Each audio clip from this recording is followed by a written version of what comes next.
다 함께 성경 봉독하겠습니다. 에베소서 5장 25절로 33절 말씀입니다. 에베소서 5장 25절로 33절 우리 다 같이 합독하도록 하겠습니다. 남편들아, 아내 사랑하기를 그리스도께서 교회를 사랑하시고 그 교회를 위하여 자신을 주심같이 하라. 이는 곧 물로 씻어 말씀으로 깨끗하게 하사 거룩하게 하시고 자기 앞에 영광스러운 교회로 세우사 티나 주름 잡힌 것이나 이런 것들이 없이 거룩하고 흠이 없게 하려 하심이라.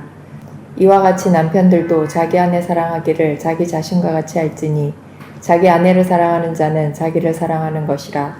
누구든지 언제나 자기 육체를 미워하지 않고 오직 양육하여 보호하기를 그리스도께서 교회에게 함과 같이 하나니 우리는 그 몸의 지체임이라. 그러므로 사람이 부모를 떠나 그의 아내와 합하여 그 둘이 한 육체가 될지니 이 비밀이 크도다. 나는 그리스도와 교회에 대하여 말하노라. 그러나 너희도 각각 자기의 아내 사랑하기를 자신같이 하고 아내도 자기 남편을 존경하라. 아멘. 어느 인터넷 게시판에 급매물로 올라온 제품이 있었습니다. 어떤 제품인지 한번 맞춰보시기 바랍니다. 사정상 급매합니다. 2015년 9월 26일에 예식장에서 구입했습니다. 구청에 정품 등록을 했지만 명의를 양도해 드리겠습니다. 아끼던 물건인데 유지비도 많이 들고 성격 장애가 와서 급매합니다. 상태를 설명하자면 구입 당시 A급인 줄 착각해서 구입했습니다. 마음이 바다 같을 줄 알았는데 잔소리가 심하고 사용 시에 만족감이 떨어집니다. 음식물 소비는 동급의 2배입니다. 하지만 외관은 아직 쓸만합니다. 사용 설명서는 필요가 없습니다. 어차피 읽어봐도 도움이 안 됩니다. AS는 안 되고 변심에 의한 반품도 절대 안 됩니다. 참고로 엄마가 돈 좀 있습니다. 막무가내 시어머니도 덤으로 드립니다. 이 급매물은 바로 남편이었습니다. 게시글 제목이 남편을 팝니다 이었습니다. 얼마 뒤 이 글에 댓글이 길게 달렸습니다. 님의 마음을 충분히 이해하고 공감합니다. 저도 그랬거든요. 그래서 큰 마음 먹고 어렵게 괜찮다는 다른 중고로 바꿨더니 이게 또 말썽이네요. 그래서 전문가에게 물어봤더니 이 물건이 요즘 거의 다 그렇다고 하네요. 괜히 바꿨다 싶어요. 그러니 그놈이다 생각하고 고쳐서 쓰는 게 나을 겁니다. 바꿔봐야 길들이기도 어렵고요. 올해 101세 나이에도 왕성하게 집필 활동을 하시는 연세대 명예교수이자 철학자이신 김영숙 교수님이 올리신 댓글입니다. 이분이 재혼한 여성을 상담하면서 알게 된 그들의 마음을 아내인 척하면서 대신 올렸다고 했습니다. 그리스도인의 8가지 성품이라는 이분의 책에 나오는 내용입니다. 오늘 말씀을 듣고 있는 모든 남편들과 형제들은 앞으로 게시판에 급매물로 나오지 않기를 축복합니다. 결혼에 대한 생각에는 양극단이 있습니다. 결혼 회의론과 결혼 예찬론입니다. 먼저는 결혼 회의론입니다. 결혼은 해도 후회하고 안 해도 후회한다는 말이 있습니다. 예전에는 후회하더라도 하는 쪽을 택하는 경향이었는데 요즘은 안 하고 많은 사람들이 늘어나는 추세입니다. 특히 안정된 직장을 가진 여성들은 더더욱 결혼의 필요성을 별로 못 느낀다고 합니다. 굳이 결혼해서 티격태격하고 다른 남자 살림까지 맡아서 피곤하게 살 생각이 없는 것입니다. 주변에 결혼한 선배들이 행복하게 살기는커녕 급매로 다시 팔고 싶다는 사람들이 많은 것을 보면서 더더욱 결혼에 대한 온도가 식어버렸습니다. 또 취업과 부동산 등의 여러 실제적인 문제로 결혼에 대해서 더 부정적이게 되었습니다. 이렇게 된 데에는 저를 포함한 기성세대의 잘못이 많다고 생각합니다. 그래서 요즘은 눈에 띄게 비혼주의자들이 늘어나가고 있습니다. 결혼이 인생의 자유와 행복을 질밟는 것이라고 생각하는 사람들이 점점 늘어가고 있는 것입니다. 결혼 회의론을 넘어 결혼 무용론까지 대두되고 있습니다. 결혼에 대한 또 다른 극단은 열렬한 결혼 예찬론입니다. 현재 내 삶은 행복하지 못하고 공허하지만 운명적인 사랑을 만나면 완전히 달라질 것이라고 생각하는 것입니다.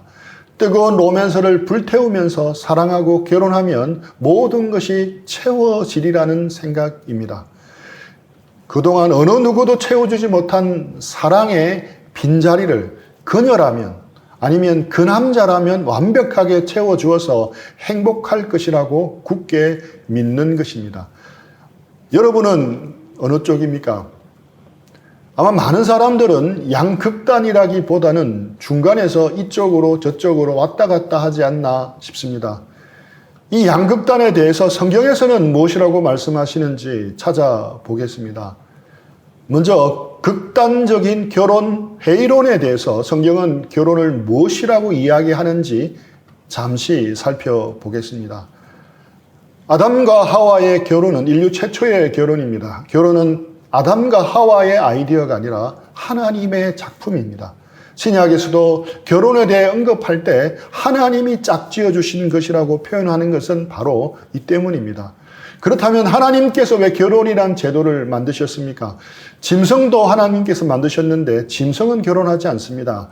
사람들도 동물처럼 짝짓기를 통해 종족을 번식시키고 자유분방하게 살도록 만드실 수도 있었습니다. 그런데 하나님은 사람에게는 결혼 제도를 만드셨습니다. 그 이유가 무엇이겠습니까? 첫 번째, 결혼은 하나님을 비추는 거울입니다. 하나님이 사람을 만드신 목적을 알면 결혼의 목적도 자동적으로 알게 됩니다. 이사야 43장 7절 21절 말씀입니다. 내 이름으로 불려지는 모든 자 곧 내가 내 영광을 위하여 창조한 자를 오게 하라. 그를 내가 지었고 그를 내가 만들었느니라. 이 백성은 내가 나를 위하여 지었나니 나를 찬송하게 하려 함이니라. 하나님의 영광을 위하여 하나님의 찬송을 부르게 하려고 하나님은 사람을 창조하셨습니다.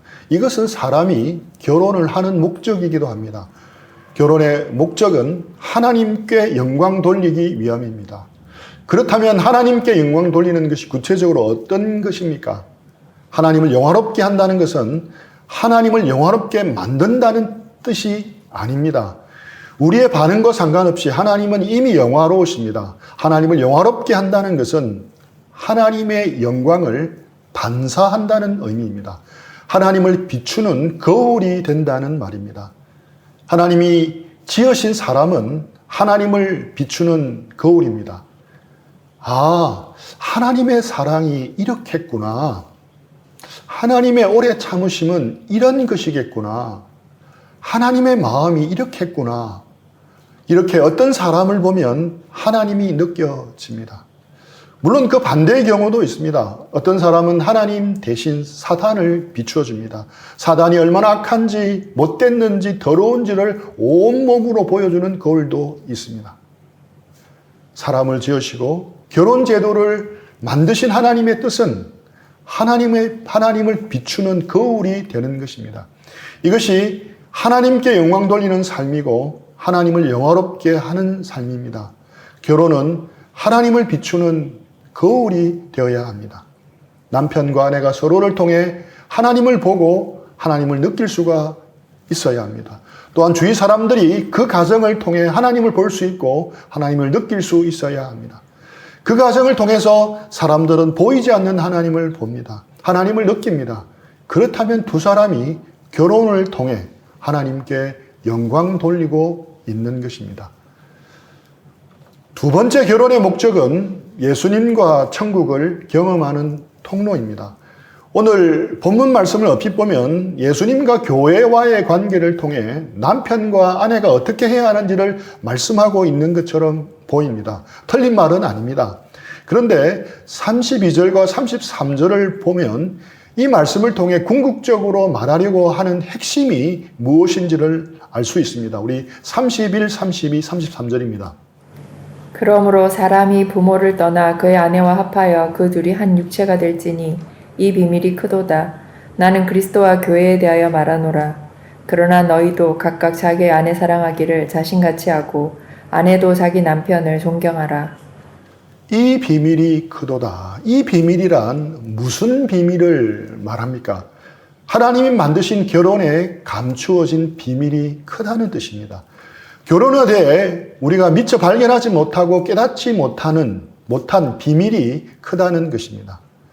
문맥의 흐름으로 하면 31절에 사람이 부모를 떠나 그의 아내와 합하여 그 둘이 한 육체가 될지니 이 비밀이 크도다 하고는 이어서 나와야 할 말이 나는 지금 결혼에 대해서 말하고 있습니다. 이렇게 해야 자연스럽습니다.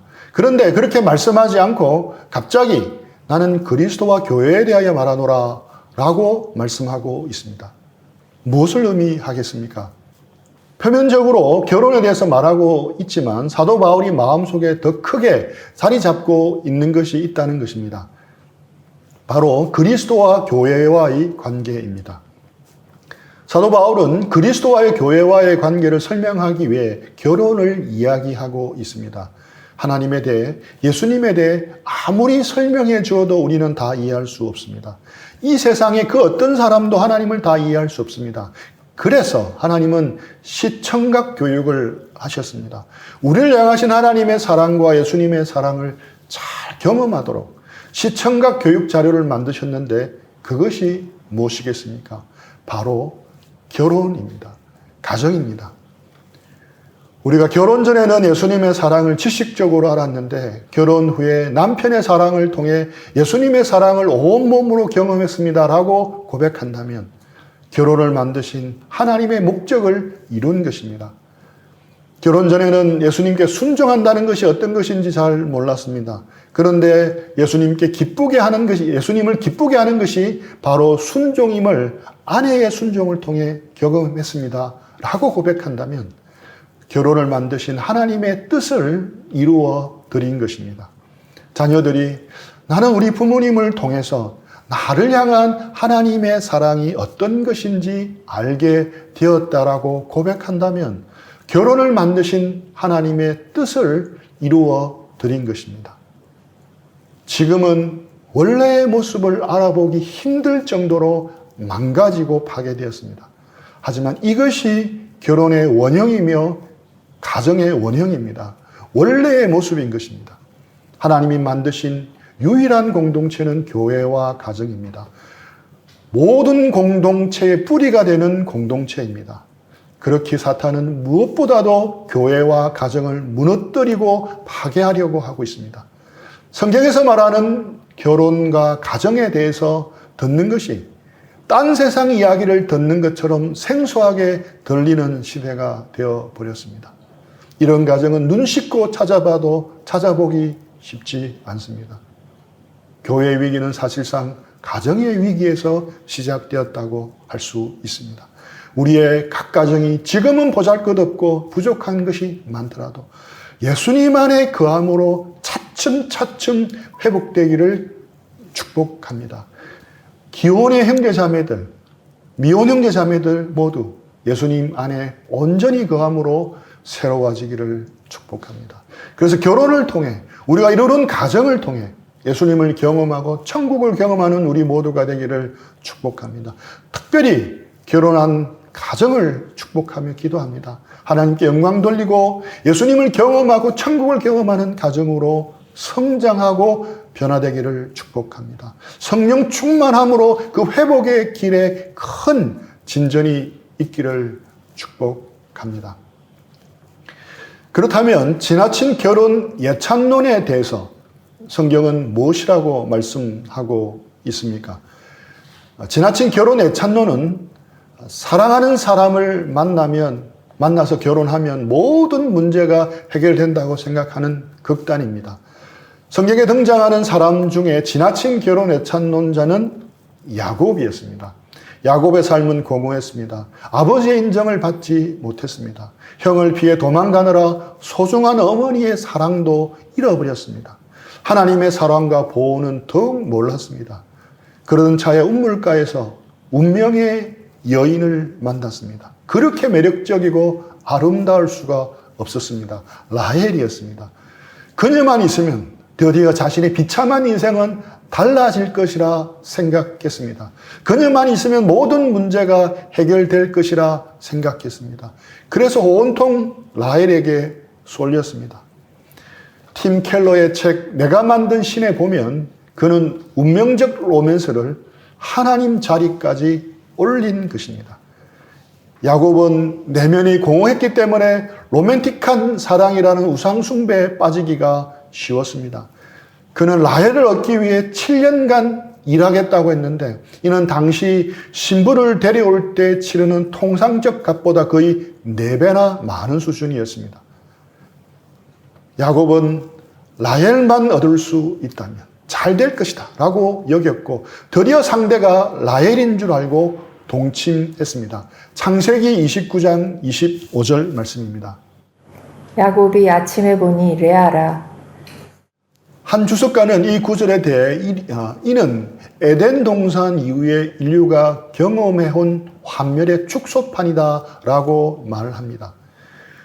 우리의 희망을 어디에 걸든지 아침에 보면 라헬이 아니라 늘 레아라는 뜻입니다. 이것을 C.S. 루이스는 순전한 기독교에서 이렇게 표현합니다. 자기 마음속을 정말 들여다볼 줄 아는 사람이라면 거의 누구나 알겠지만 우리는 이 세상에서 얻을 수 없는 뭔가를 간절히 원한다. 세상의 온갖 것들이 그것을 주겠다고 약속하지만 결코 그 약속을 지키지 못한다. 처음 사랑에 빠지거나 처음으로 외국 여행을 떠올리거나 흥미로운 과목을 처음 접할 때 우리는 큰 기대감을 가진다. 그런데 그 기대는 결혼이나 여행이나 학업으로도 정말 채워질 수 없다. 바라던 것을 성취해낸 최고의 경우도 마찬가지이다. 기대감은 첫 순간에만 잡힐 듯 하다가 현실 속에서 바로 사라져버린다. 아내는 좋은 사람일 수 있다. 호텔과 경치는 훌륭했을 수 있다. 화학은 아주 흥미로운 분야일 수 있다. 그런데도 뭔가가 우리를 피해 달아났다. 그런데도 뭔가가 우리를 피해 달아났다. 야곱이 아침에 보니 레아라. 둘 다 동일한 뜻의 다른 표현입니다. 이 세상 어떤 배우자도 우리의 영혼에 필요한 것들을 다 줄 수 있는 사람은 없습니다. 아무리 최고의 배우자라도 예외는 아닙니다. 결혼이라는 그릇된 환상에 빠져 있으면 라헬과 동침한 줄 알겠지만 일어나 보면 늘 레아임을 알게 될 것입니다. 화장하지 않을 때 맨 얼굴을 보고 놀라서 실망한다는 말은 아닙니다. 우리가 이렇게 실망하면 어떤 반응들을 보입니까? 우리는 대상이 잘못되었다면서 상대 탓을 하며 더 나은 대상을 찾으러 갈 수 있습니다. 아니면 나는 뭘 해도 안 되는 놈이라 하면서 자신 탓하며 자책할 수 있습니다. 아니면 이 세상 탓을 하면서 다른 여자, 다른 남자들을 모조리 싸잡아 불평할 수 있습니다. 아니면 그런 아픔의 경험들을 통해서 C.S. 루이스의 말대로 비로소 삶의 초점을 하나님께로 재조정할 수 있는 것입니다. C.S. 루이스는 이렇게 말합니다. 이 세상의 어떤 경험으로도 채울 수 없는 갈망이 내 안에 있다면 가장 개연성 있는 설명은 내가 다른 세상, 초월적이고 영원한 무엇을 위해 지어졌다는 것이다. 다른 세상, 초월적이고 영원한 것이 무엇이겠습니까? 바로 하나님입니다. 하나님만이 우리의 빈 공허감을 완벽하게 채워줄 수 있습니다. 제가 자주 싱글 형제자매들에게 해주는 말이 있습니다. Enjoy your single life.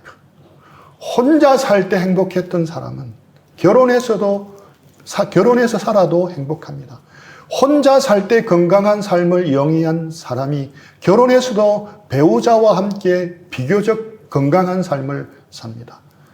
결혼하기 전에 주님 안에서 행복하게 사는 법을 배우지 못한 사람은 결혼해도 행복하게 사는 법을 배우기가 쉽지 않습니다. 그래서 지금 결혼하기 전에 하나님 안에서 행복하고 즐겁게 사는 법을 배워야 하는 것입니다. Enjoy your single life. 이것을 배운 두 사람이 결혼한다면 그 가정은 훨씬 더 복된 가정이 될 것입니다. 지금까지는 싱글 형제 자매들도 듣고 있기에 결혼 전반적인 것에 대해서 말씀을 나눴습니다. 이제 마지막으로 지난 시간에 이어서 부부의 세계에 대해서 특별히 남편의 세계에 대해서 본문이 주시는 교훈들을 살펴보겠습니다.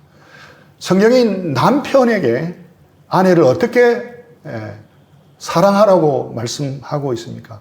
예수님이 교회를 사랑하신 것 같이 사랑하라고 하십니다. 남편에 대한 명령은 3번이나 되풀이 되어 나옵니다.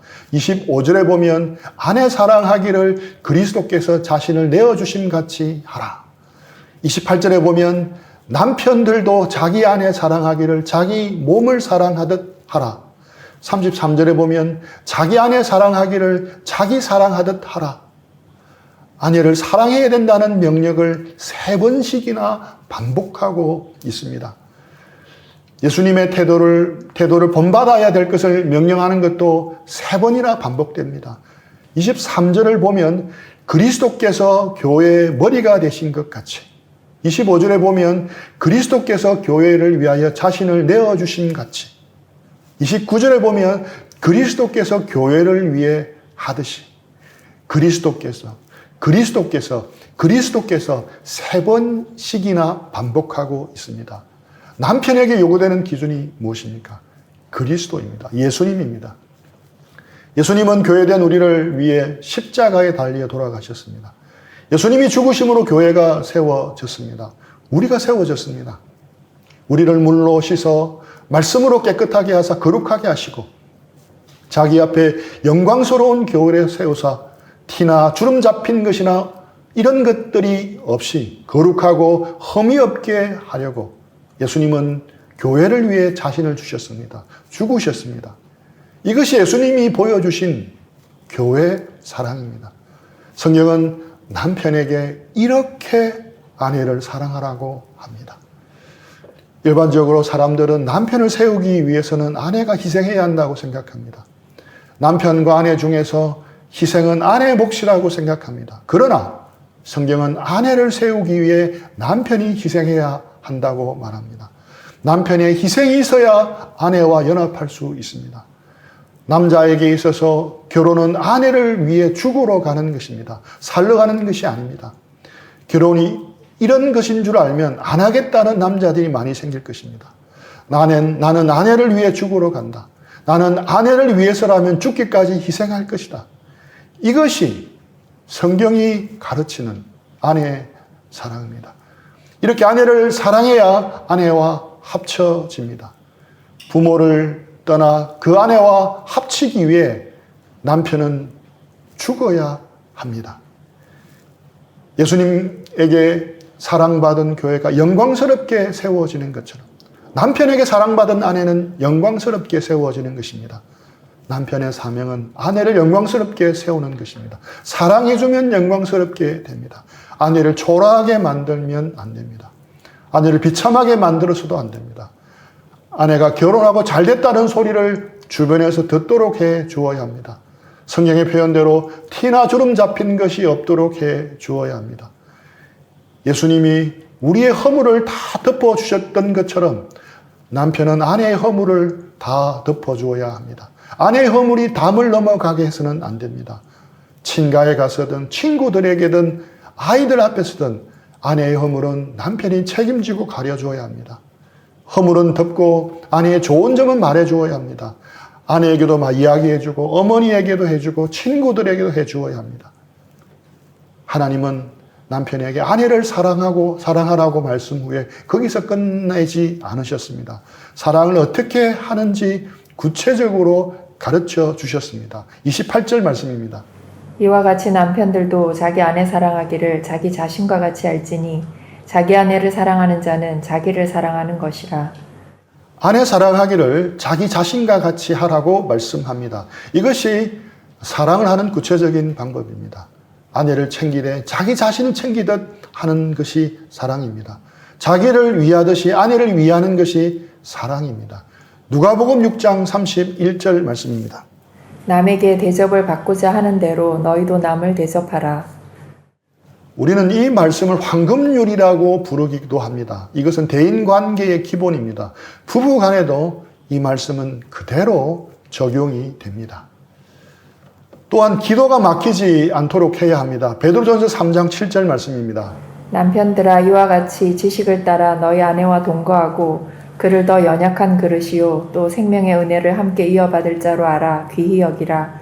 이는 너희 기도가 막히지 아니하게 하려 함이라. 또는 그 아내를 더 연약한 그릇같이 여겨 지식을 따라 동거하고. 아내를 귀히 여겨야 하는 이유는 기도가 막히지 않기 위해서입니다. 아내를 귀히 여겨라. 이는 너희 기도가 막히지 아니하게 하려 함이라. 조연산 목사님의 책 결혼 설명서에 보면 이 말씀을 다양하게 적용하고 있습니다. 아내의 의견을 귀히 여겨라. 그래야 너희 기도가 막히지 않는다. 아내의 인격을 귀히 여겨라. 그래야 너희 기도가 막히지 않는다. 아내의 꿈을 귀히 여겨라. 그래야 너희 기도가 막히지 않는다. 아내의 몸을 귀히 여겨라. 그래야 너희 기도가 막히지 않는다. 아내의 부모를 귀히 여겨라. 그래야 너희 기도가 막히지 않는다.